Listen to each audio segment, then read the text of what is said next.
ಸ್ವಸ್ಥ ಸಮಾಜ ನಿರ್ಮಾಣದ ಉದ್ದೇಶದಲ್ಲಿ ಕಾರ್ಯನಿರ್ವಹಿಸ್ತಾ ಇರುವ ಪ್ರಜಾ ಟಿವಿ ಸಮಾಜಘಾತಕರು ಹಾಗೂ ಕಂಟಕ ಪ್ರಾಯರ ಎಡೆಮುರಿ ಕಟ್ಟುವ ಕೆಲಸವನ್ನ ನಿರಂತರವಾಗಿ ಮಾಡ್ತಾನೆ ಬಂದಿದೆ. ಭ್ರಷ್ಟರ ಬಂಡವಾಳ ಬಯಲು ಮಾಡಿ ಅಪ್ರಾಮಾಣಿಕರನ್ನ ಬೆತ್ತಲು ಮಾಡ್ತಾರೆ. ಪ್ರಜಾ ಟಿವಿಯ ಸಾಮಾಜಿಕ ಕಳಕಳಿಯ ಅಭಿಯಾನದಲ್ಲಿ ಅದೆಷ್ಟೋ ಖತರ್ನಾಕ್ ಕ್ರಿಮಿನಲ್ಸ್ಗಳ ಮುಖವಾಡ ಕಾಣಿಸಿದೆ. ಇವತ್ತು ಕೂಡ ಅಂಥದ್ದೇ ಕೆಟಗರಿಗೆ ಸೇರಿದವರೊಬ್ಬನ ವಂಚನಾ ಪುರಾಣವನ್ನ ಅನಾವರಣಗೊಳಿಸ್ತಾ ಇದ್ದೀವಿ. ಇದೇ ಈ ಹೊತ್ತಿನ ವಿಶೇಷ ಪ್ರಜಾ ಭೇಟಿ.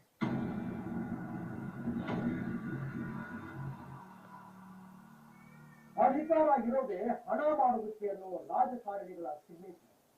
ಸರ್ಕಾರಿ ಅಧಿಕಾರಿಗಳು ಇರೋದೇ ರಾಜಕಾರಣಿಗಳಿಗೆ ರೋಲ್ ಕಾಲ್ ಮಾಡ್ಕೊಳ್ಳೋದು. ಯಾವ್ಯಾವ ಇಲಾಖೆಯಲ್ಲಿ ಎಷ್ಟೆಷ್ಟು ಮಂತ್ರಿಗಳ ಕೈಗೆ ಸೇರುತ್ತೋ ಇಲ್ಲವೋ ಗೊತ್ತಿಲ್ಲ. ಆದ್ರೆ ಕರ್ನಾಟಕ ಅಲ್ಪಸಂಖ್ಯಾತ ಅಭಿವೃದ್ಧಿ ನಿಗಮ ಮಾತ್ರ ತಮ್ಮ ಮಂತ್ರಿಗಳಿಗೆ ಪೊಗದಸ್ತಾಗಿ ಊಟ ಹಾಕ್ತಾರೆ.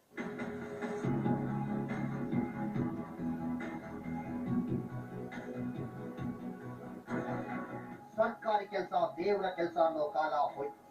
ಅದರಲ್ಲೂ ಸರ್ಕಾರಿ ಕೆಲಸದಲ್ಲಿ ಪ್ರಾಮಾಣಿಕರನ್ನ ಹುಡುಕೋದು ಒಂದೇ ಅಶ್ವಮೇಧ ಯಾಗ ಮಾಡೋದು. ಇದು ಸರ್ಕಾರಿ ಕಾರ್ಮಿಕರ ಕೆಲಸವಾದ್ರೆ ಇನ್ನು ನಮ್ಮನ್ನ ಆಳೋ ರಾಜಕಾರಣಿಗಳು ಅವರನ್ನ ಬೈಯೋದಕ್ಕೆ ಪದಗಳೇ ಇಲ್ಲ. ಕುಲಗೆಟ್ಟು ಹೋಗಿರೋ ಈ ವ್ಯವಸ್ಥೆಯನ್ನ ನಾವು ಅದೆಷ್ಟು ಒಪ್ಪಿಕೊಂಡಿದ್ದೀವಿ ಅಂದ್ರೆ, ಕಳ್ಳರು ಸುಳ್ಳರು ಮನೆ ಹಾಳರು ಮನೆ ಮುಂದೆ ಬಂದು ಕೈ ಮುಗಿದು ನಿಂತಾಗ ಅವರಿಗೆ ಓಟು ಹಾಕಿ ನೀವು ತಿಂತಾ ಇರಿ, ನಾವು ನೋಡ್ತಾ ಇರ್ತೀವಿ ಅಂತೀವಿ. ನೀವು ಇರೋದೇ ತಿನ್ನೋದಕ್ಕೆ, ನಾವಿರೋದೇ ನಿಮಗೆ ಕೊಡೋದಕ್ಕೆ ಅನ್ನೋ ಸ್ವಭಾವ ನಮ್ದು.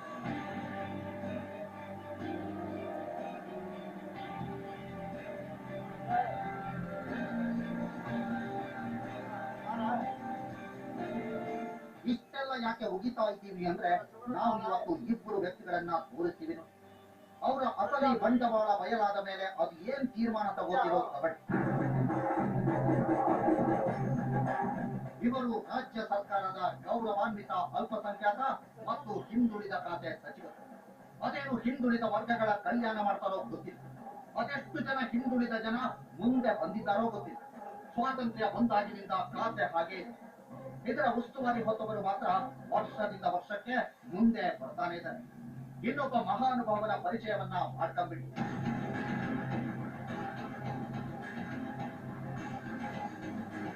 ಈತ ಮೊಹಮ್ಮದ್ ಸಲೀಂ, ಕರ್ನಾಟಕ ರಾಜ್ಯ ಅಲ್ಪಸಂಖ್ಯಾತ ಅಭಿವೃದ್ಧಿ ನಿಗಮದ ಡೈರೆಕ್ಟರ್. ಈಗ ಬಿಚ್ಚಿರ್ತೀವಿ ನೋಡಿ ಇವರಿಬ್ಬರ ಪಂಚಾಂಗ. ಇಬ್ಬರದ್ದು ಕಲರ್ಫುಲ್ ಸ್ಕ್ಯಾಮ್ಗಳು. ಅಧಿಕಾರ ಇದ್ರೆ ಎಂತಹ ಭ್ರಷ್ಟನನ್ನ ಬೇಕಾದ್ರೂ ನಾವು ಕಾಪಾಡಿಕೊಳ್ತೀವಿ ಅನ್ನೋ ರಾಜಕಾರಣಿಗಳ ಸಪೋರ್ಟ್ ಇದ್ರೆ ನಾವು ಬ್ರಹ್ಮಾಂಡವನ್ನೇ ನುಂಗ್ತೀವಿ ಅನ್ನೋ ಭ್ರಷ್ಟ. ಇವರಿಬ್ಬರ ತಿರುಪತಿ ನಾಮದ ಸ್ಟೋರಿಯನ್ನ ಮೊದಲು ಅಲ್ಪಸಂಖ್ಯಾತ ಅಭಿವೃದ್ಧಿ ನಿಗಮದ ಬಗ್ಗೆ ಚಿಕ್ಕದಾಗಿ ಹೇಳಿಬಿಡ್ತೀವಿ. ರಾಜ್ಯದಲ್ಲಿರೋ ಹಿಂದುಳಿದ ವರ್ಗದ ಜನರಿಗೆ ಆರ್ಥಿಕ ಮತ್ತು ಶೈಕ್ಷಣಿಕ ಅಭಿವೃದ್ಧಿಗೆ ನೆರವಾಗಲು ಹಣಕಾಸಿನ ನೆರವನ್ನ ನೀಡುವ ಸಂಸ್ಥೆ ಇದು. ಇದಕ್ಕೆ ಮೊಹಮ್ಮದ್ ಸಲೀಮನೇ ಡೈರೆಕ್ಟರ್. ಈತನ ಮೇಲೆ ಇರೋ ದೂರು ಒಂದೆರಡಲ್ಲ. ಈತನ ಇನ್ಫ್ಲೂಯೆನ್ಸ್ ಕೂಡ ಕಡಿಮೆ ಏನಿಲ್ಲ. ಒಂದಿಷ್ಟು ವರ್ಷಗಳಿಂದ ಇಲ್ಲೇ ಮೊಳೆ ಹೊಡೆದುಕೊಂಡು ಕೂತಿರುವ ಈತ ಸರ್ಕಾರದ ಬೊಕ್ಕಸಕ್ಕೆ ತೂತು ಕೊರೆದಿದ್ದಾನೆ. ನನಗೆ ಫುಲ್ ಅಮೌಂಟ್ ಅಲ್ಲಿ ಹಾಕೋದು, ಅಲ್ಲಿ ಇಟ್ಕೊಂಡು ಫಂಡು ಪಬ್ಲಿಕ್ ಕೊಡೋದು ಟೈಮ್ನಲ್ಲಿ ಕೊಡೋದಿಲ್ಲ. ಅಪ್ಲಿಕೇಶನ್ ಆಗ 3 ದಿವಸ ಒಳಗಡೆ ಏನಿರೋದು ಕನ್ಸೆಷನ್ ಮಾಡಬೇಕು, ಆಗಿದ್ರೆ ಕೊಡಬೇಕು, ಇಲ್ಲಾಂದ್ರೆ ಇಲ್ಲ ಅಂತ ರಿಜೆಕ್ಟ್ ಮಾಡಬೇಕು ಅಂತ ಕೊಡೋಲ್ಲ. ಫಂಡೆಲ್ಲ ತಗೊಂಡೋಗಿ ಬ್ಯಾಂಕ್ನಲ್ಲಿ ಇಂಟ್ರೆಸ್ಟ್ನಲ್ಲಿ ವರ್ಷ ಎಲ್ಲ ಮಾಡಿಕೊಂಡು ಕೊನೆಯಲ್ಲಿ ಫಂಡ್ ರಿಲೀಸ್ ಮಾಡೋದು. ಅದು ಆ ಇಂಟ್ರೆಸ್ಟ್ ಎಲ್ಲ ಎಲ್ಲಿ ಹೋಗ್ಬೇಕಂತ ಇದು ಯಾರು ಕೇಳಿದ್ರು ಇದು ಜವಾಬ್ ಕೊಡ್ತಾ ಇಲ್ಲ.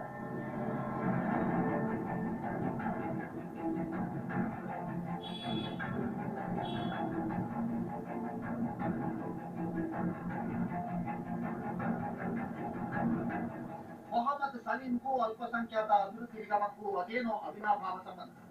ಸರ್ಕಾರ ಇವರನ್ನ ಬೇರೆ ಇಲಾಖೆಗೆ ವರ್ಗಾವಣೆ ಮಾಡಿದ್ದು ಮತ್ತೆ ಇದೇ ಇಲಾಖೆಗೆ ವರ್ಗಾವಣೆ ಮಾಡಿಸಿಕೊಂಡು ಬಂದಿದ್ದಾರೆ. ಅಂದ್ರೆ ಈ ವ್ಯಕ್ತಿಗೆ ಇಲ್ಲೇನೋ ಸವಲತ್ತು ಸಿಗ್ತಾ ಇದೆ ಅಥವಾ ಇಲ್ಲೇನೋ ಉಪಯೋಗವಿದೆ ಅನ್ನೋದು ಗೊತ್ತಾಗುತ್ತೆ. ಅಲ್ಲದೆ 1997ರಲ್ಲಿ ಮೊಹಮ್ಮದ್ ಸಲೀಂ ಲೋಕಾಯುಕ್ತ ಪೊಲೀಸರ ಬಲೆಗೆ ಬಿದ್ದ. ಜನತಾ ಬಜಾರ್ನಲ್ಲಿ ಸೈಕಲ್ ಸ್ಟ್ಯಾಂಡ್ ನಲ್ಲಿ ವ್ಯಕ್ತಿಯೊಬ್ಬನಿಂದ ಹಣ ಪಡೆಯುವಾಗ ಲೋಕಾಯುಕ್ತ ಪೊಲೀಸರು ರೇಡ್ ಮಾಡಿದ್ರು. 1,000 ಹಣವನ್ನ ಮುಂಗಡ ಪಡೆದಿದ್ದು 3,000 ನಂತರ ಕೊಡುವುದಕ್ಕೆ ಡಿಮ್ಯಾಂಡ್ ಮಾಡಿ ಸಿಕ್ಕಿಬಿದ್ದರು. ಇದೇ KMDC director mister Salim.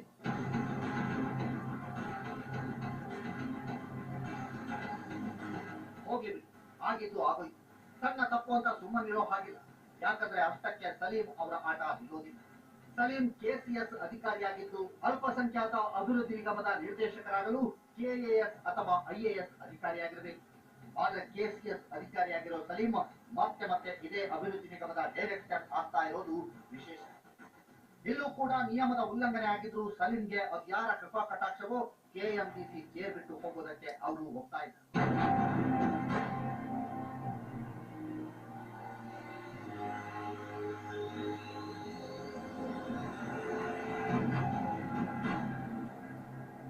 KMDC ನಿರ್ದೇಶಕರಾಗಿದ್ದಾಗಲೇ Salim ಮೇಲೆ ಅನೇಕ ದೂರುಗಳಿತ್ತು.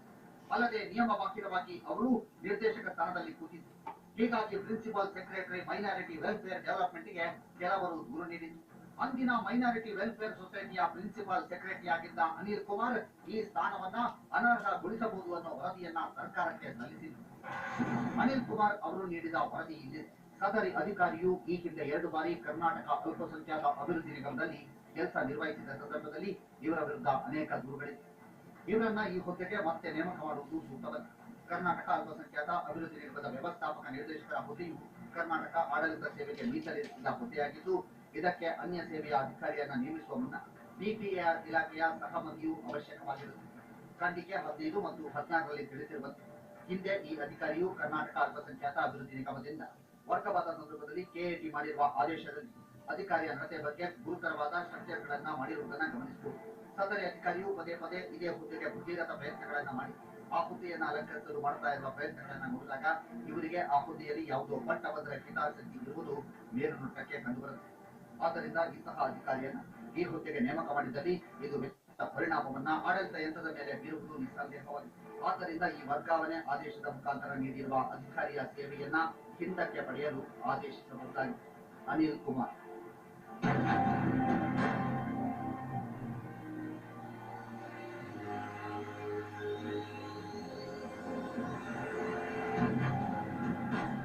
ಹೀಗೆ ಅನಿಲ್ ಕುಮಾರ್ ಅವರು ಸಲೀಂರ ಸೇವೆಯನ್ನ ಹೊಗಳಿ ಸರ್ಕಾರಕ್ಕೆ ವರದಿ ನೀಡಿದರು. ಆದ್ರೂ ಸಲೀಂರನ್ನ ಮಾತ್ರ ನಿಗಮದಿಂದ ಹೊರಗೆ ಕಳಿಸುವುದಕ್ಕೆ ಮಾತ್ರ ಸಾಧ್ಯವಾಗ್ತಾ ಇಲ್ಲ.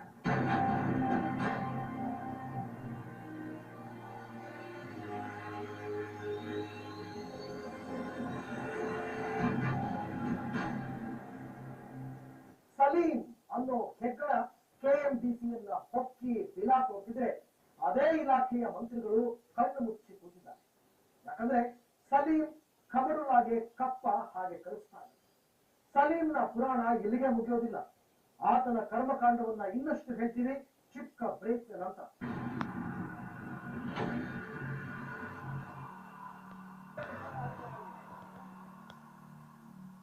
ಸಲೀಂ ಇಲ್ಲಿ ಸೂತ್ರದ ಬೊಂಬೆ ಅಷ್ಟೇ. ಈ ತೊಗಲು ಬೊಂಬೆಯನ್ನ ಆಡಿಸ್ತಾ ಇರೋದು ಇದೇ ಕಮರುಲ್ಲಾ ಇಸ್ಲಾಂ. ಅವರಿಬ್ಬರ ಭಲೆ ಜೋಡಿ ಸರ್ಕಾರಕ್ಕೆ ಮಾಡ್ತಿರೋ ನಷ್ಟ ಎಷ್ಟು ಅನ್ನೋದನ್ನ ನೀವೇ ನೋಡಿ.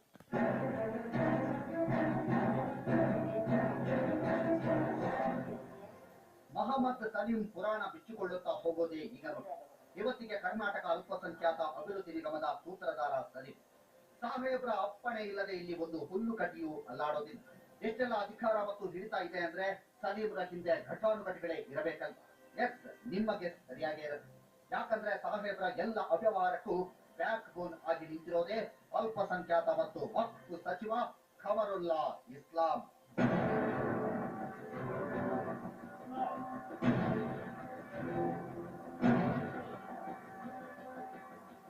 ದೊಡ್ಡ ದನಿಗಳ ಬೆಂಬಲವಿಲ್ಲದೆ ಸಣ್ಣ ಸಾಹೇಬರಿಗೆ ಏನು ಮಾಡೋದಕ್ಕೂ ಆಗ್ತಾ ಇರಲಿಲ್ಲ. ಆದ್ರೆ ಅದ್ಯಾವ ಜನ್ಮದ ಮೈತ್ರಿಯೋ ಇಬ್ಬರಿಗೆ ಸಲೀಂ ಮಾಡೋ ಪ್ರತಿ ವ್ಯವಹಾರಕ್ಕೂ ಸಚಿವರು ಅಭಯ ಹಸ್ತ ನೀಡ್ತಾ ಇದ್ದಾರೆ. ಹೀಗಾಗಿ ಕೆಎಂಡಿಸಿಗೆ ಸಲೀಂ ಚಕ್ರವರ್ತಿ ಅಂತಾಗಿ ಬಿಟ್ಟಿದ್ದಾರೆ. 2008ರಿಂದ ಇಷ್ಟುವರೆಗೆ 4 ಸಾರಿ ಬಂದಿದ್ದಾರೆ. 4 ಸಾರಿ. ಅದಕ್ಕೆ ಅನಿಲ್ ಕುಮಾರ್ ಸೆಕ್ರೆಟರಿ ಅವ್ರಿಗೆ ರಿಪೋರ್ಟ್ ಬರ್ತಿದ್ದಾರೆ. ಅವ್ರು IS ಇಲ್ಲ, KS ಇಲ್ಲ, ಅವ್ರು ಮೆಂಜಿನಿಂಗ್ ಡೈರೆಕ್ಟ್ ಆಗಿತ್ತು, IS ಇಲ್ಲ, ಅದಕ್ಕೆ ರಿಜೆಕ್ಟ್ ಮಾಡಿ ಅಂತ ಅವರು ರಿಜೆಕ್ಟ್ ಮಾಡಿದ್ದಾರೆ ಆ ಫೈಲ್ನ.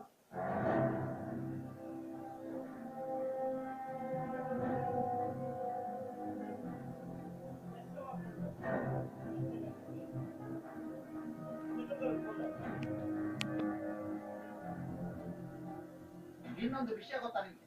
ಇಲ್ಲಿ ಅಂದ್ರೆ ಕೆಎಂಡಿಸಿಯಲ್ಲಿ ಯಾವ ಸ್ಕೀಮ್ ಇದೆ, ಅದರಲ್ಲಿ ಎಷ್ಟು ಹಣವನ್ನ ಹಿಂದುಳಿದ ಜನಕ್ಕೆ ಕೊಡಲಾಗತ್ತೆ, ಅದಕ್ಕೆ ಬೇಕಾದ ಅರ್ಹತೆ ಏನು ಅನ್ನೋದೇನಾದ್ರೂ ನಿಮ್ಗೆ ಗೊತ್ತಿದೆಯಾ? ಅದೆಲ್ಲ ಗೊತ್ತಿರೋದಕ್ಕೆ ಸಾಧ್ಯವೂ ಇಲ್ಲ ಬಿಡಿ.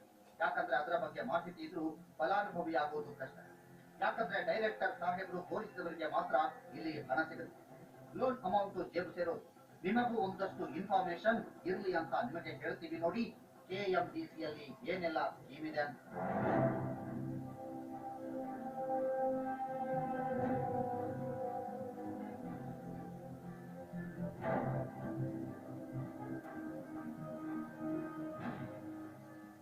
ಸ್ವಾವಲಂಬನ ಲೋನ್ ಸಬ್ಸಿಡಿ ಸ್ಕೀಮ್, ಅರಿವು ಎಜುಕೇಶನ್ ಲೋನ್ ಸ್ಕೀಮ್, ಗಂಗಾ ಕಲ್ಯಾಣ ಸ್ಕೀಮ್, ಶ್ರಮ ಶಕ್ತಿ ಯೋಜನೆ, ಭೂ ಖರೀದಿ ಯೋಜನೆ, ಕಿರುಸಾಲ ಯೋಜನೆ, ರಾಷ್ಟ್ರೀಯ ಅಲ್ಪಸಂಖ್ಯಾತ ಅಭಿವೃದ್ಧಿ ಮತ್ತು ಹಣಕಾಸು ನಿಗಮದ ನೇರ ಸಾಲ ಯೋಜನೆ. ಹೀಗೆ KMDCಯಲ್ಲಿ 16 ಯೋಜನೆಗಳಿವೆ. ಹಿಂದುಳಿದ ವರ್ಗಗಳ ಏಳಿಗೆಗಾಗಿ ಸರ್ಕಾರ ಅವರಿಗೆ ಸಹಾಯ ಮಾಡಲು ಇಷ್ಟೆಲ್ಲ ಯೋಜನೆಗಳನ್ನ ಜಾರಿಗೆ ತಂದಿದೆ. ಯಾಕಪ್ಪ ಇಷ್ಟೆಲ್ಲ ಡಿಟೇಲ್ ಆಗಿ ಹೇಳ್ತಾ ಇದ್ದೀವಿ ಅಂದ್ರೆ, ಈ ಎಲ್ಲ ಸ್ಕೀಮ್ಗಳಿಗೆ ಸರ್ಕಾರ ಪ್ರತಿ ವರ್ಷ ಕೋಟಿ ಹಣವನ್ನ ಬಿಡುಗಡೆ ಮಾಡುತ್ತೆ. ಜನರಿಂದ ಸಂಗ್ರಹಿಸಿರೋ ತೆರಿಗೆ ಹಣವನ್ನ ಅದೇ ಜನರಿಗೆ ಒಳ್ಳೇದಾಗ್ಲಿ ಅಂತ ಸರ್ಕಾರದ ಖಜಾನೆಯಲ್ಲಿ ಸಾಕಷ್ಟು ಸ್ಕೀಮ್ ಅನ್ನ ಇಟ್ಟಿದ್ದಾರೆ. ಅದರಲ್ಲಿ ಒಂದಿಷ್ಟು ಸ್ಕೀಮ್ಗಳನ್ನ KMDCಗೆ ಕೊಟ್ಟಿದೆ. ಆದ್ರೆ ಇಲ್ಲಿ ನಡೀತಾ ಇರೋದು ಮಾತ್ರ ಸಲೀಂ ಸರ್ ಅವರ ಅಂದಾಜ್. ಗಂಗಾ ಕಲ್ಯಾಣ ಸ್ಕೀಮ್ನಲ್ಲಿ ಬೋರ್ಡ್ನಲ್ಲಿ ಕಮಿಟಿಯಿಂದ ಸ್ಯಾಂಕ್ಷನ್ ಆಗಿರೋದು 50 ಲಕ್ಷ ರೂಪಾಯಿ. ಇವರು ಕಮಿಷನ್ ಬೇಸ್ನಲ್ಲಿ 5,000 ಕೋಟಿ ಕೊಟ್ಟಿದ್ದಾರೆ. 20% ಇಂದ ಕಮಿಷನ್ ಮಾತಾಡಿ ಅವ್ರು ಕೊಟ್ಟಿರೋದು. ಅದು ಒಪ್ಪಿಗೆ ಆಗಿಲ್ಲ, ತಗೊಂಡೋಗಿ ಪೆಂಡಿಂಗ್ ಹಂಗೆ ಇದೆ. ಬೆಳಗಾವಿಗೆ ಕೊಟ್ಟಿರೋದು ಮುಂದೆ ಇಷ್ಟಕ್ಕೆ ಅಷ್ಟು 7 ಕೋಟಿ 5,000 ಕೋಟಿ ಕೊಟ್ಟಿದ್ದಾರೆ.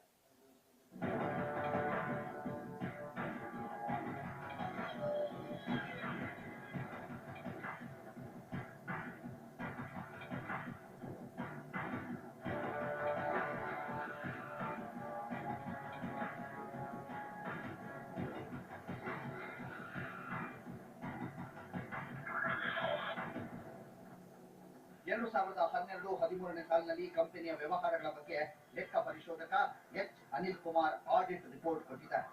ಒಮ್ಮೆ ಈ ಆಡಿಟ್ ರಿಪೋರ್ಟ್ ನೋಡಿದ್ರೆ ಅಪ್ಪಪ್ಪ, ಈ ಸಂಸ್ಥೆಯಲ್ಲಿ ಇಷ್ಟೆಲ್ಲ ವ್ಯವಹಾರ ನಡೆಸ್ತಾರಾ ಅಂತ ಮೂಗಿನ ಮೇಲೆ ಬೆರಳಿಟ್ಟುಕೊಳ್ತೀವಿ. ಸರ್ಕಾರಕ್ಕೆ ಆಡಿಟ್ ವರದಿಯನ್ನ ಸಲ್ಲಿಸಿದರೂ ಸಹ ಇಲ್ಲಿಯವರೆಗೂ ಸಂಸ್ಥೆಯ ಯಾವೊಬ್ಬ ಅಧಿಕಾರಿಯ ವಿರುದ್ಧವೂ ಕ್ರಮ ತೆಗೆದುಕೊಂಡಿಲ್ಲ. ಏನಾದ್ರೂ ಸರ್ಕಾರ ಆಡಿಟ್ ವರದಿಯನ್ನ ಗಮನಿಸಿ ಶಿಸ್ತು ಕ್ರಮ ತೆಗೆದುಕೊಂಡ್ರೆ ನೆಕ್ಸ್ಟ್ ಇಲ್ಲಿ ಅಧಿಕಾರಿಗಳ ಸೈನ್ ಹಾಕಿಸೋದಕ್ಕೆ ಪರಪ್ಪನ ಅಗ್ರಹಾರ ಜೈಲಿಗೆ ಹೋಗ್ಬೇಕಾಗತ್ತೆ.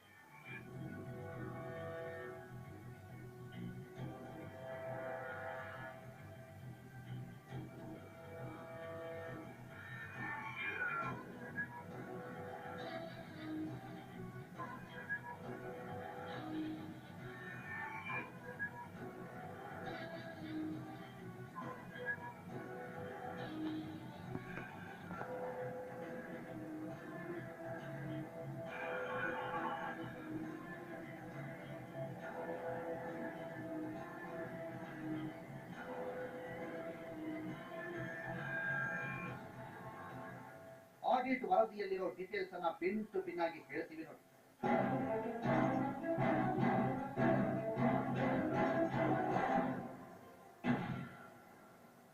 ಲೋನ್ಗೆ ಸಂಬಂಧಿಸಿದಂತೆ ಸಂಸ್ಥೆಯಲ್ಲಿ ಯಾವುದೇ ರಶೀದಿ ಮತ್ತು ಲೆಡ್ಜರ್ಗಳಿಲ್ಲ. ಜಿಲ್ಲಾ ಶಾಖೆಗಳಿಂದ ಕಂಪನಿ ಕಾಯ್ದೆ ಸೆಕ್ಷನ್ 209 ಪ್ರಕಾರ ವಾರ್ಷಿಕ ವರದಿಯನ್ನು ಸಹ ಸಂಸ್ಥೆ ತರಿಸಿಕೊಂಡಿರೋದಿಲ್ಲ. ಸಾಲ ಪಡೆದವರ ಬಗ್ಗೆ ಮಾಹಿತಿ ಕೊಡೋದಕ್ಕೂ ಕಂಪನಿಗೆ ಇಲ್ಲಿಯವರೆಗೆ ಸಾಧ್ಯವಾಗಿಲ್ಲ. ತಮಾಷೆಯ ವಿಷಯ ಅಂದ್ರೆ ಲೋನ್ ಪಡೆದವರಿಗೆ ಇಲ್ಲಿಯವರೆಗೆ ಸರಿಯಾಗಿ ಹಣ ತಲುಪಲೇ ಇಲ್ಲ. ಅದಕ್ಕೆ ಸಂಬಂಧಿಸಿದ ದಾಖಲೆಗಳು ಸುಳುಮಾಗಿವೆ. ಇನ್ನು ಸಂಸ್ಥೆ ನೀಡಿರೋ TDS ಲೆಕ್ಕ ಒಂದಕ್ಕೊಂದು ಟ್ಯಾಲಿನೇ ಆಗ್ತಾ ಇದೆ. 1/4/2013 ಸಾಲಿನ ಸಂಬಂಧಪಟ್ಟಂತೆ ಅಕೌಂಟ್ ಬುಕ್ ಆಡಿಟ್ಗೆ ಸಲ್ಲಿಸಿಲ್ಲ. ಹೀಗಾಗಿ ಸಾಕಷ್ಟು ಅನುಮಾನಗಳು ಹುಟ್ಟುತ್ತೆ. ಆಡಿಟ್ ವರದಿಯ ಪ್ರಕಾರ ಸಂಸ್ಥೆಯು ಕಾನೂನು ರೀತಿಯಲ್ಲಿ ಯಾವುದೇ ಅಕೌಂಟ್ಗಳನ್ನ ಸರಿಯಾಗಿ ಇಟ್ಟುಕೊಳ್ಳದೆ ಅನೇಕ ತಪ್ಪುಗಳನ್ನ ಮತ್ತು ಅವ್ಯವಹಾರಗಳನ್ನ ಮಾಡಿರುವುದು ಕಂಡು ಬಂದಿದೆ ಎಂದು ಹೇಳಿದೆ. ಶ್ರಮ ಶಕ್ತಿ ಯೋಜನೆಯ ಫಲಾನುಭವಿಗಳಿಗೆ ಹಣ ನೀಡಲು ನಮಗೆ 2,76 ಲಕ್ಷದಷ್ಟು ಹಣದ ಅವಶ್ಯಕತೆ ಇದೆ ಅಂತಾರೆ. ಆದ್ರೆ ಖರ್ಚಾಗಿರೋ ಹಣದ ಲೆಕ್ಕ ಮಾತ್ರ ಹೇಳ್ಬೇಡಿ ಅಂತಾರೆ.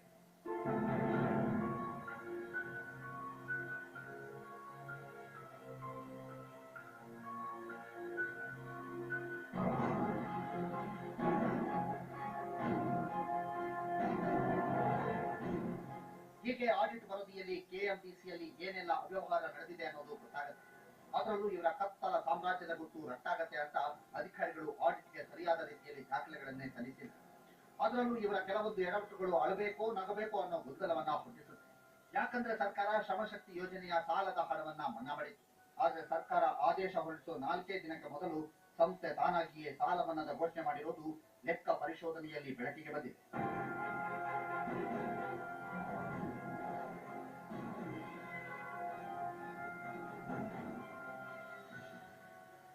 ಆಡಿಟ್ ವರದಿ ಹೋಗ್ತಾ ಇದ್ರೆ ಇಷ್ಟೊತ್ತಿಗಾಗಲೇ ಕೆಎಂಡಿಸಿ ಸಂಸ್ಥೆಯ ಹರಾಜಿಗೆ ಹೋಗಬೇಕಾಗಿತ್ತು. ಡೈರೆಕ್ಟರ್ಗಳು ಜೈಲು ಸೇರ್ಬೇಕಾಗಿತ್ತು.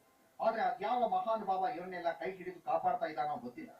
ಸಂಸ್ಥೆಯಲ್ಲಿ ಇಷ್ಟು ಅನ್ಯಾಯ ಅಕ್ರಮಗಳು ಆಗ್ತಾ ಇದ್ರು ಇಲ್ಲಿನ ಅಧಿಕಾರಿಗಳು ಆರಾಮಾಗಿ ಕೂತಿದ್ದಾರೆ. ಇನ್ನು ಸರ್ಕಾರ ಒಂದೇ ಸಂಸ್ಥೆಯಲ್ಲಿ ಕೋಟಿ ಕೋಟಿ ಹಣಕ್ಕೆ ತಿರುಪತಿ ಚೊಂಬನ್ನ ಬಡಬಡಿಯಾಗಿ ತೆಗೆದುಕೊಂಡಿದ್ರು ಸೂಕ್ತ ಕ್ರಮ ತೆಗೆದುಕೊಳ್ಳದಿರುವುದು ಆಶ್ಚರ್ಯವೆನಿಸುತ್ತೆ.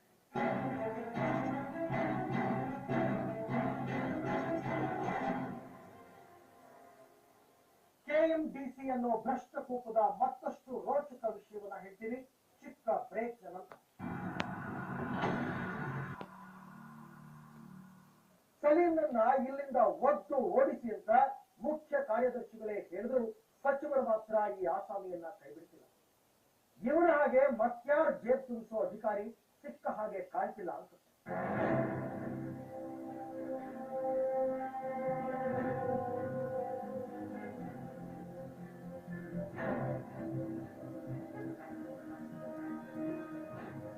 ಆಡಿಟ್ ವರದಿಯ ಪುಟಗಳನ್ನ ತಿರುವಿ ಹಾಕ್ತಾ ಇದ್ರೆ ಅವ್ಯವಸ್ಥೆಗಳ ಚರಿತ್ರೆ ಬಿಚ್ಚಿಕೊಳ್ಳುತ್ತಾ ಹೋಗುತ್ತೆ.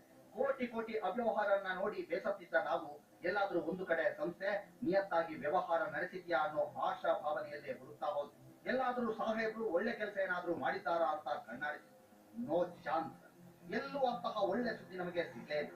ಸರ್ಕಾರಿ ಸಂಸ್ಥೆ ಇದಕ್ಕಿಂತ ಹೆಚ್ಚಾಗಿ ಇನ್ನೇನು ಒಳ್ಳೆ ಕೆಲಸ ಮಾಡೋದಕ್ಕೆ ಸಾಧ್ಯ ಅನ್ನೋ ಹಾಗೆ ಆ ವರದಿ ಹೇಳ್ತಾ ಇದೆ. ಸರ್ಕಾರಿ ಕೆಲಸ ನಮ್ಮನೆ ಕೆಲಸ ಅನ್ನೋ ರೀತಿಯಲ್ಲಿ ಆ ಮಹನೀಯರು ದುಡಿದ ಬರೀ ವರದಿ ನಗ್ನ ದರ್ಶನವನ್ನ ಮಾಡಿಸಿತ್ತು.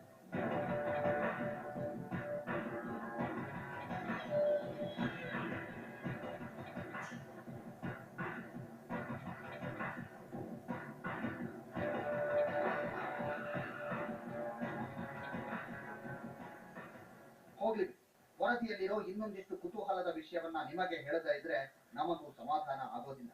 ಸರ್ಕಾರ ಪ್ರತಿ ಜಿಲ್ಲೆಗೆ ಅಂತ 5 ಜಿಲ್ಲೆಗಳಿಗೆ ಏತ ನೀರಾವರಿಗಾಗಿ 5 ಕೋಟಿ ಮೀಸಲಿಟ್ಟಿತ್ತು.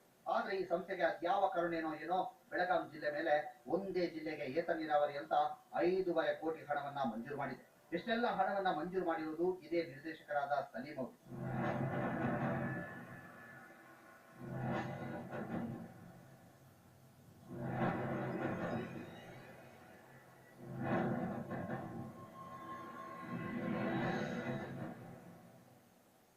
ಇಲ್ಲಿ ಕೊಟ್ಟೋನ್ ಕೋಡಂಗಿ ಈಸ್ಕೊಂಡವನು ಈರ್ಭದ್ರ ಅನ್ನೋ ಸ್ಕೀಮ್. ಒಮ್ಮೆ ಹಣ ಪಡೆದ್ರೆ ಅದು ಸ್ಮಶಾನಕ್ಕೆ ಹೋದ ಹೆಣದಂತೆ. ಇವರು ಕೇಳೋದಕ್ಕೆ ಹೋಗೋದಿಲ್ಲ, ಅವರು ಕೊಡೋದಕ್ಕೂ ಹೋಗೋದಿಲ್ಲ. ಇನ್ನು ಯೋಜನೆಯ ಫಲಾನುಭವಿಗಳಿಂದ ಅದೆಷ್ಟೆಷ್ಟೋ ಬೀಟಿದ್ದಾರೋ ಗೊತ್ತಿಲ್ಲ. ಹೀಗಾಗಿ ಸಾಲ ಪಡೆದವರು ನಾಮ ಯೋಜನೆಯಲ್ಲಿ ಚೆನ್ನಾಗಿ ತಿಂದುಕೊಂಡಿದ್ದಾರೆ. ಶ್ರಮಶಕ್ತಿ ಯೋಜನೆಯಡಿ 64 ಕೋಟಿ ಹಣವನ್ನ ನೀಡಿದ್ದಾರೆ. ಆದ್ರೆ ಇಲ್ಲಿ 75% ಹಿಂಪಡೆಯುವಲ್ಲಿ ಸಂಸ್ಥೆ ಎಡವಿದೆ.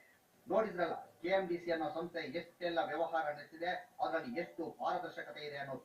ಇದಕ್ಕೆಲ್ಲ ಯಾರ ಹತ್ರ ಲೆಕ್ಕ ಕೇಳೋದು ಹೇಳಿ. ಲೆಕ್ಕ ಪರಿಶೋಧಕರೇ ನೀಡಿರೋ ವರದಿಯಲ್ಲಿ ಸಂಸ್ಥೆ 3 ವರ್ಷದಲ್ಲಿ 276 ಕೋಟಿ ಅವ್ಯವಹಾರ ನಡೆಸಿದೆ. ಆದ್ರೂ ಇಲ್ಲಿ ಹೇಳೋರಿಲ್ಲ, ಕೇಳೋರಿಲ್ಲ, ಎಲ್ಲವೂ ಮಂಗನ ನ್ಯಾಯ. ಹೀಗಾಗಿ ಇಲ್ಲಿನ ಅಧಿಕಾರಿಗಳು ಚೆನ್ನಾಗಿ ತಿಂದುದು ಬಕ್ರೀದ್ ಕುರಿಗಳಂತೆ ಕೊಬ್ಬಿ ಹೋಗಿದ್ದಾರೆ. ಆ ಕೋರ್ಟಿಂದ ಕೋರ್ಟ್ ಕೇಸ್ ಹಾಕಿ ಅವ್ರಿಗೆ ಅಪ್ಲಿಕೇಶನ್ ಕೋರ್ಟಿಂದ ಡಿಬೇಟ್ ಆಗಿ ವಾಪಸ್ ಹೋಗ್ಬೇಕು. ತಿರ್ಗಾ ಹೋಗಿ ತಿರ್ಗಾ ಏನೇನೋ ಸೆಟ್ಟಿಂಗ್ ಮಾಡಿ ಸಂಭವಿಸಿದ್ರು ಅವ್ರಿಗೆ ಅಡ್ಜಸ್ಟ್ ಮಾಡಿ ತಿರ್ಗಾ ಬಂದಿರೋದು. ಕೋರ್ಟ್ ರಿಜೆಕ್ಟ್ ಮಾಡಿದೆ. ನಿಮ್ಮ ಬರೋಕ್ಕೆ ಟ್ಯಾಬ್ಲೆಟ್ ಇಲ್ಲ, ಮನೆಯಿಂದ ಅದಕ್ಕೆ ನೀವು ನಿಮ್ಮ ಪ್ರಾಪರ್ಟೀಸ್ನಲ್ಲಿ ಯಾರು ಇದ್ದಿದ್ದು ನೀವು ಅಲ್ಲಿಗೆ ಹೋಗ್ಬಿಡಿ ಅಂತ ವಾಪಸ್ ಕಳಿಸ್ಬಿಟ್ರು ಹೈಕೋರ್ಟ್. ಅಲ್ಪಸಂಖ್ಯಾತ ಅಭಿವೃದ್ಧಿ ನಿಗಮದಲ್ಲಿ ನಡೀತಾ ಇರೋ ಅವ್ಯವಹಾರಗಳಿಗೆ ಕೊನೆಯೇ ಇಲ್ಲ ಅನ್ಸುತ್ತೆ. ಪ್ರಿನ್ಸಿಪಾಲ್ ಸೆಕ್ರೆಟರಿ ಅನಿಲ್ ಕುಮಾರ್ ಅವರು ಸಲೀಂ ಅವರು ಈ ಹುದ್ದೆಗೆ ಅರ್ಹರಲ್ಲ ಅಂತ ವರದಿ ಕೊಟ್ಟರು. ಆದ್ರೆ ಅವರು ಮಾತ್ರ ಇದೇ ಸ್ಥಾನಕ್ಕೆ ಪದೇ ಪದೇ ಬರ್ತಾ ಇದ್ದಾರೆ. ನಿಮಗೂ ಈಗ ಯಾಕೆ ಅಂತ ಗೊತ್ತಾಗಿರ್ಬೋದು. ಸರ್ಕಾರ ಅದೆಷ್ಟು ಕೋಟಿ ಸಾಲದಲ್ಲಿದೆ, ಆ ಸಾಲದ ಹಣವೆಲ್ಲ ಯಾರದ್ದು ಜೇಬು ಸೇರಿದೆ, ಯಾರ ಮನೆಯಲ್ಲಿ ಆಸ್ತಿಯಾಗಿದೆ ಅನ್ನೋದು ನಿಮಗೀಗಲೇ ಅರ್ಥವಾಗಿರ್ಬೋದು. ಅದರಲ್ಲೂ ಸರ್ಕಾರಿ ಕೆಲಸಕ್ಕೆ ನಮ್ಮ ಜನ ಯಾಕೆ ಜೀವ ಬಿಡ್ತಾರೆ ಅನ್ನೋ ರಹಸ್ಯ ಕೂಡ ಗೊತ್ತಾಗಿರುತ್ತದೆ. ಇವರ ಹಣದ ದಾಹ ಇಷ್ಟಕ್ಕೆ ಮುಗಿಯೋದಿಲ್ಲ. ಹೇಳ್ತಾ ಹೋದ್ರೆ ಸಂಪುಟದ ಲೆಕ್ಕದಲ್ಲಿ ಗ್ರಂಥಗಳು ಹೊರಗೆ ಬರುತ್ತವೆ. ಇದೇ ಅಧಿಕಾರಿಗಳು ಶ್ರಮಶಕ್ತಿ ಯೋಜನೆ ಅಡಿಯಲ್ಲಿ 46 ಚೆಕ್ಗಳನ್ನ ಕಳವು ಮಾಡಿ 4,60,000 ರೂಪಾಯಿಗಳನ್ನ ವಂಚನೆ ಮಾಡಿದ ಹಣವನ್ನ ಜೇಬಿಗಿಳಿಸಿದ್ದಾರೆ. ಸಂಸ್ಥೆಯ ಚಿಕ್ಕಬಳ್ಳಾಪುರ ಶಾಖೆಯ ಕಚೇರಿಯಲ್ಲಿ 4,13,000 ರೂಪಾಯಿಗಳನ್ನ ದುರುಪಯೋಗ ಪಡಿಸಿಕೊಳ್ಳಲಾಗಿದೆ. ಇದನ್ನ ಶಾಖಾ ವ್ಯವಸ್ಥಾಪಕರ ತಲೆಯ ಮೇಲೆ ಹೊರಿಸಿ ನಮಗೂ ಇದಕ್ಕೂ ಸಂಬಂಧ ಇಲ್ಲ ಅಂತಿದ್ದಾರೆ. ಇನ್ನು ಕಾರವಾರ ಜಿಲ್ಲೆಯ 63,599 ರೂಪಾಯಿ ಕಿರು ಸಾಲ ಯೋಜನೆಯ ಖಾತೆ ಆರಂಭಿಕ ಠೇವಣಿ ಹಣವನ್ನ ವರ್ಗಾವಣೆ ಮಾಡಿರುವುದರಲ್ಲಿ ಅಕ್ರಮ ಕಂಡುಬಂದಿದೆ. 2013ರಲ್ಲೇ ಇದರ ಬಗ್ಗೆ ಮಾಧ್ಯಮಗಳಲ್ಲಿ ವರದಿ ಪ್ರಸಾರವಾಗಿತ್ತು. ಇಷ್ಟೆಲ್ಲ ಅವ್ಯವಹಾರವನ್ನ ಕಂಡು ತಪ್ಪಿಪಾದ ಲೆಕ್ಕ ಪರಿಶೋಧಕರು ಈ ಬಗ್ಗೆ ತನಿಖೆ ನಡೆಸುವಂತೆ ಆಡಳಿತ ಮಂಡಳಿಗೆ ಸೂಚಿಸಿದ್ದಾರೆ. ಇನ್ನೊಂದು ಹೇಳಲೇಬೇಕಾದ ವಿಷಯವಿದೆ ಕೇಳಿ. ಇದೇ ಮೈನಾರಿಟಿ ಡೆವಲಪ್ಮೆಂಟ್ ಕಾರ್ಪೊರೇಷನ್ NGO ಕಾರ್ಯಕ್ರಮವೊಂದನ್ನು 2013ರಲ್ಲಿ ಸಾತನೂರಿನ ಡೆಲ್ಲಿ ಪಬ್ಲಿಕ್ ಸ್ಕೂಲ್ನಲ್ಲಿ ಮಾಡಿತ್ತು. ಈ ಜಾಗೃತಿ ಕಾರ್ಯಕ್ರಮಕ್ಕೆ ನ್ಯಾಷನಲ್ ಮೈನಾರಿಟಿ ಡೆವಲಪ್ಮೆಂಟ್ ಕಾರ್ಪೊರೇಷನ್ ನಿಂದ 16 ಲಕ್ಷ ರೂಪಾಯಿ ಹಣ ಬಿಡುಗಡೆಯಾಗಿತ್ತು. ಇದೇ ಅಧಿಕಾರಿಗಳು ಸಂಸ್ಥೆ ಖರ್ಚು ಮಾಡಿರುವ ಹಣದ ಬಗ್ಗೆ ವರದಿಯೊಂದನ್ನ ಕೊಟ್ಟಿದೆ. ಆ ಕಾರ್ಯಕ್ರಮಕ್ಕೆ ನಾವೆಷ್ಟು ಹಣ ಗಳಿಸಿದ್ದೇವೆ ಅನ್ನೋದು ಅದರಲ್ಲಿದೆ. ಅಷ್ಟೇ ಅಲ್ಲ, ಪುಕ್ಕಟೆ ಹಣವಿದ್ರೆ ನಾವು ಹಾಗೆ ಶೋಕಿ ಮಾಡ್ತೀವಿ ಅನ್ನೋದನ್ನ ಅವರು ತೋರಿಸಿದ್ದಾರೆ. ಅದರ ಡೀಟೇಲ್ಸ್ ಇಲ್ಲಿದೆ ನೋಡಿ. ಕಾರ್ಯಕ್ರಮಕ್ಕೆ ಖರ್ಚು ಮಾಡಿದ ಹಣದ ವಿವರ: ಪ್ರಿಂಟಿಂಗ್ ಮತ್ತು ಸ್ಟೇಷನರಿ 6,58,000 ರೂಪಾಯಿ, ಹೋಟೆಲ್ ಬಿಲ್ 7,38,000 ರೂಪಾಯಿ, ಸಾರಿಗೆ ವೆಚ್ಚ 6,26,000 ರೂಪಾಯಿ, ಫೋಟೋಗ್ರಫಿ 69,000, ಸಿಬ್ಬಂದಿ ಭತ್ಯೆ 4,000, TADA 14,66,000 ರೂಪಾಯಿ, ಒಟ್ಟು 35,99,000 ರೂಪಾಯಿ.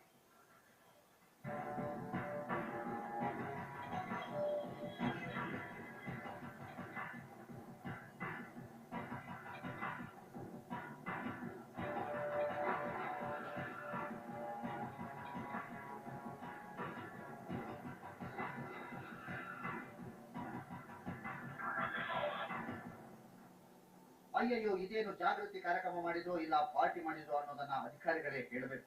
500ರಿಂದ 600 ಜನ ಬಂದು ಹೋದ ಒಂದು ದಿನದ ಕಾರ್ಯಕ್ರಮಕ್ಕೆ ಇಷ್ಟೊಂದು ಹಣ ಖರ್ಚು ಮಾಡಿದ್ದಾರೆ ನೋಡಿ. ಇಂಗ್ಲೆಂಡ್ಗೆ ಹೋಗಿ ಅಲ್ಲಿನ ಮೆರವಣಿಗೆಯಲ್ಲಿ ಪ್ರೋಗ್ರಾಮ್ ಮಾಡಬಹುದು. ಇನ್ನು ಇದೇ ಹಣದಲ್ಲಿ ನಮ್ಮ ಸರ್ಕಾರ ಅದ್ದೂರಿಯಾಗಿ 2 ಬಾರಿ ಅಧಿವೇಶನ ಮಾಡಬಹುದು. ಪಾಪ ನಮ್ಮ KMDC ಅಧಿಕಾರಿಗಳಿಗೆ ಇಷ್ಟು ಹಣವು ಸಾಕಾಗಿಲ್ಲ ನೋಡಿ. ಇಲ್ಲಿ ಪಬ್ಲಿಕ್ ಸ್ಕೂಲ್ ಅಂತ ಸ್ಕೂಲ್ ಲಂಡನ್ನಿದೆ. ಅಲ್ಲಿ ಪಬ್ಲಿಕ್ ಇದು ಮಾಡಬೇಕಂದ್ರೆ ಪಬ್ಲಿಕ್ ಏನು ಅನುಕೂಲ ಆಗಿದ್ದಿಲ್ಲ. ಅವರು ಪಬ್ಲಿಕ್ ಹೆಸರು ಮೇಲೆ ಇವರು ಘೋಟಾಲ ಮಾಡೋದಕ್ಕೆ ಡಿಲ್ಲಿ ಪಬ್ಲಿಕ್ ಸ್ಕೂಲ್ನಲ್ಲಿ ಪಬ್ಲಿಕ್ ಅನುಕೂಲ ಮಾಡಬೇಕು, ಪಬ್ಲಿಕ್ ಎಚ್ಚಬೇಕು ಮಲಗಿಬಿಟ್ಟಿದ್ದಾರೆ, ಪಬ್ಲಿಕ್ ಎಚ್ಚಬೇಕು ಅಂತ ಫಂಕ್ಷನ್ ಮಾಡಿರೋದು ಅವರು. ಅದರಲ್ಲಿ 36 ಲಕ್ಷ ಹೆಚ್ಚು ಕಮ್ಮಿ ಖರ್ಚಾಗಿದೆ. 36 ಲಕ್ಷ ಖರ್ಚಾಗಿದೆ. ಅದರಲ್ಲಿ NMDC ನ್ಯೂದಿಲ್ಲಿಯಿಂದ 14 ಲಕ್ಷ ಬಂದಿದೆ. ಅದು NGST ಕೊಟ್ಟಿದ್ದಾರೆ ಅಂದಿದ್ದಾರೆ. ಅದು NGS ಕೊಟ್ಟಿರೋದು ಒಂದು ಪೈಸಾನು ಕೊಟ್ಟಿಲ್ಲ. ಇವರು ಕೂಡ ಇವರೇ ಬರ್ದು ಇವರೇ ಇದು ಮಾಡಿ ಡಾಕ್ಯುಮೆಂಟ್ಸ್ ಎಲ್ಲ ನಾವು ಇನ್ಫಾರ್ಮೇಶನ್ ತೆಗೆದಿದ್ವಿ. ಅದು ಒಂದು ವೋಚರ್ ಇಲ್ಲ, ಒಂದು ಅಡ್ರೆಸ್ ಇಲ್ಲ, ಒಂದು ಫೋನ್ ನಂಬರ್ ಇಲ್ಲ. ಹಂಗೆ 14 ಲಕ್ಷ ಕೊಟ್ಬಿಡ್ತಾರೆ ಸರ್. ಸರ್ಕಾರಕ್ಕೆ ಇಂತಹ ನಿಗಮಗಳ ಮೇಲೆ ಹತೋಟಿ ಇಲ್ಲ ಅಂದ್ರೆ ಏನೆಲ್ಲ ಅವಾಂತರ ಆಗತ್ತೆ ಅನ್ನೋದು ಈಗ ಗೊತ್ತಾಯ್ತಲ್ಲ. ಇನ್ನು ಸಾಮಾನ್ಯ ಜನರ ಬಳಿ ನಯ ಪೈಸೆಯನ್ನು ಬಿಡದೆ ಟ್ಯಾಕ್ಸ್ ಪೀಕೋ ಸರ್ಕಾರ ಅದನ್ನ ಖರ್ಚು ಮಾಡೋ ರೀತಿ ನೋಡಿ ನಿಮಗೆ ರೋಷ ಬರೋದಿಲ್ವಾ? ಇಷ್ಟೆಲ್ಲ ಹಣ ಖರ್ಚು ಮಾಡಿ ಯಾರಾದ್ರೂ ಒಬ್ಬ ಬಡವನಿಗೆ ಒಳ್ಳೇದಾಗಿದ್ರೆ ನಮಗೂ ನಿಮ್ಗೂ ಖುಷಿ ಆಗ್ತಾ ಇತ್ತು. ಆದ್ರೆ ಇಲ್ಲಿ ಕೈ ತುಂಬಾ ಸಂಬಳ ಪಡಿತಿರೋ ಸರ್ಕಾರಿ ಹೆಗ್ಗಡೆಗಳು ತಿಂದುಂಡು ಆರಾಮಾಗಿದ್ದಾರೆ. ಇನ್ಮೇಲಾದ್ರೂ ನಮ್ಮ ಸರ್ಕಾರ ಇದಕ್ಕೆಲ್ಲ ಕಡಿವಾಣ ಹಾಕತ್ತೆ. ಬಡ ಜನರಿಗೆ ಸೇರಬೇಕಾದ ಸವಲತ್ತುಗಳನ್ನ ಪ್ರಾಮಾಣಿಕವಾಗಿ ನೀಡುತ್ತಾ ಅನ್ನೋದು ನಮ್ಮ ಸದ್ಯದ ಕುತೂಹಲ.